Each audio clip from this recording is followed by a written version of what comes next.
All right, how's it going, everybody?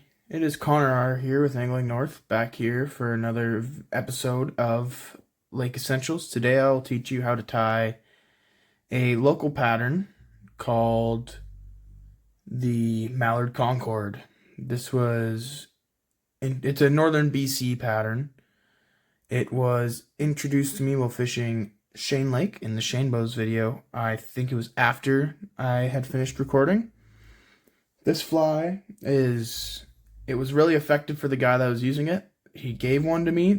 I tied this one earlier. This is not the one he gave to me. But he was just slaying the fish. And I finally got some mallard flank. Actually, one more cast fishing. Grecian Toy gave me some.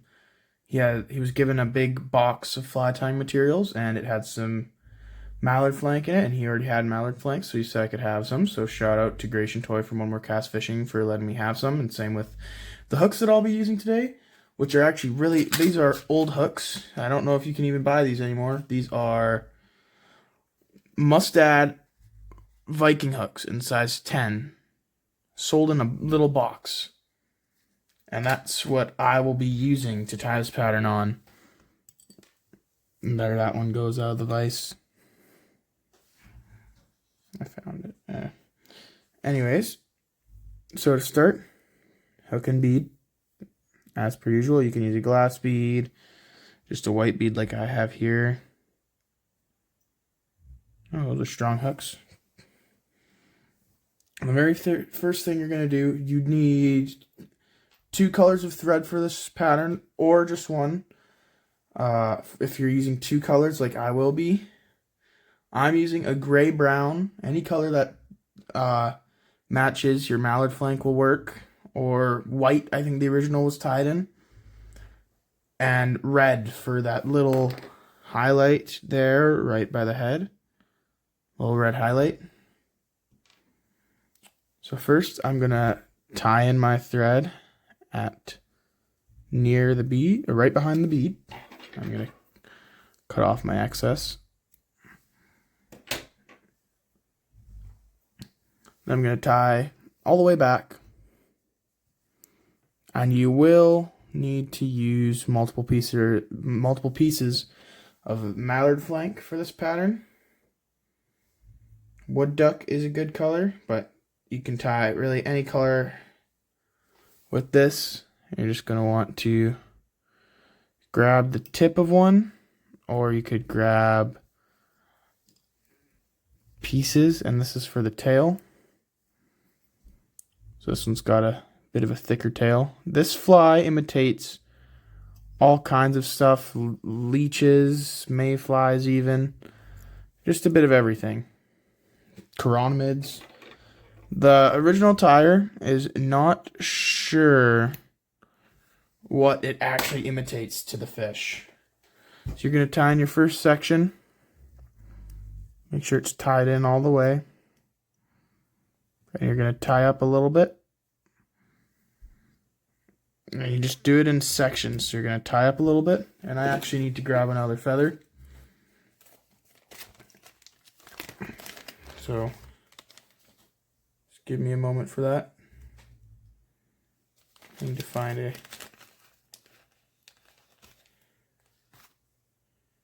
I've got a couple of smaller feathers here, which I'm going to use on this fly.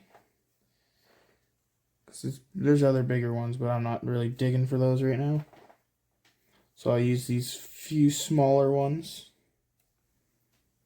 And I'm just stripping the fluff near the base off. So now that I've moved up the shank just a tiny bit, and remove any scraggly fibers too. Just make the feather look pretty before you tie it in.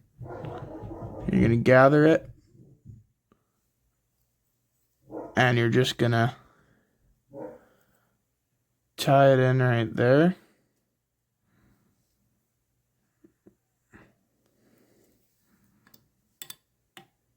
Just like that.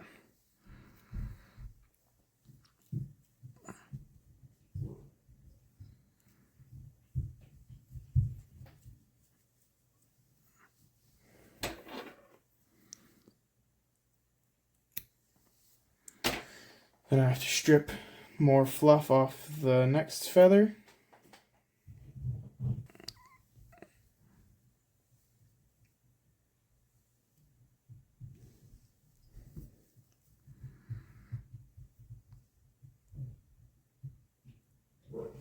I'm just gonna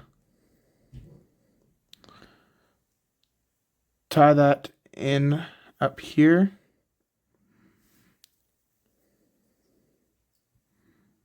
This one's going to be a little bit thicker than the one that I originally showed you, and that's fine.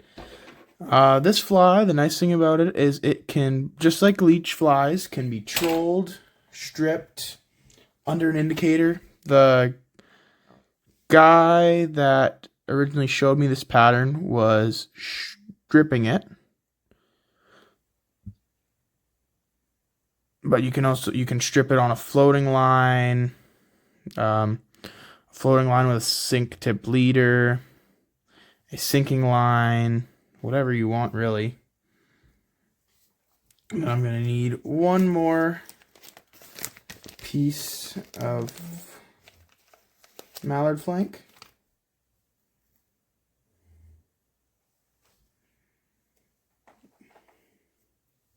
I have to strip more fluff off. I also have some teal flank, which in the right color I'm sure would also work. The stuff that I have is in white, and I'm sure that would work well, but it's not what I'm tying with today. I'm tying it with the original.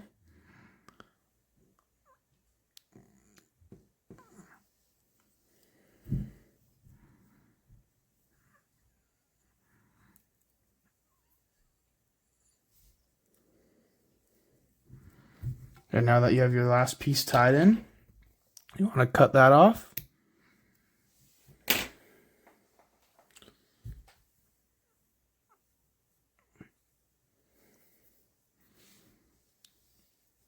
And just kind of build a bit of the bulk of the head right here.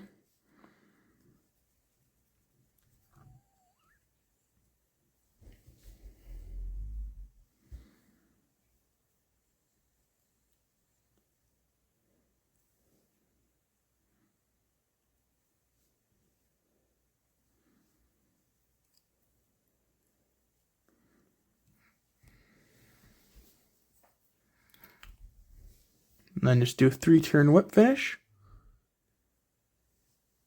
And before you do your whip finish, if you're just using the one thread, you want to color it red for that red hot spot. Gonna cut that free. Then I'm going to grab my red thread, which I'm using 140 denier. You should use 70.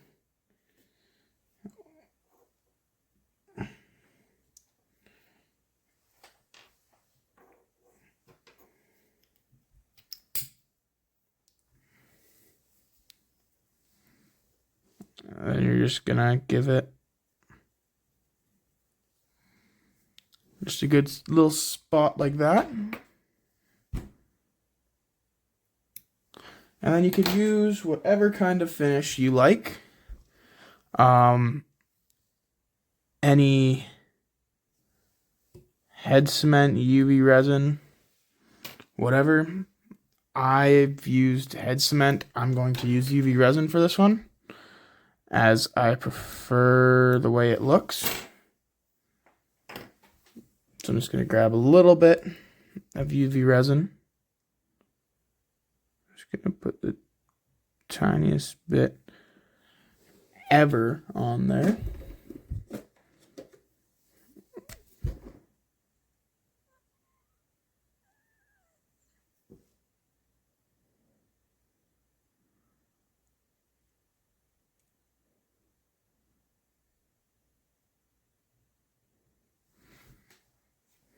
And once you got it spread out a bit, grab your UV light.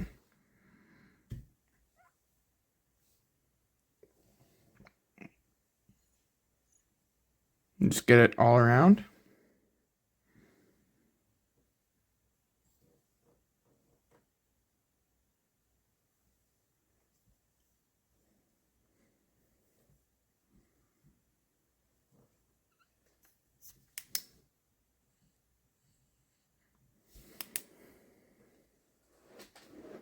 Now, I've never fished this pattern, but it is a Northern BC lake essential.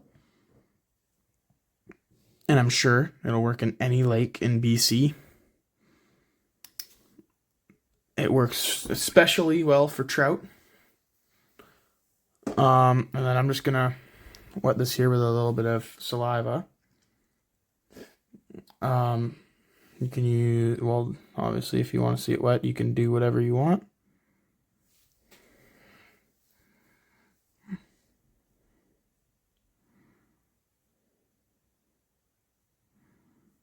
But there you go. That is how you tie the Mallard Concord. Catch you guys on the next one.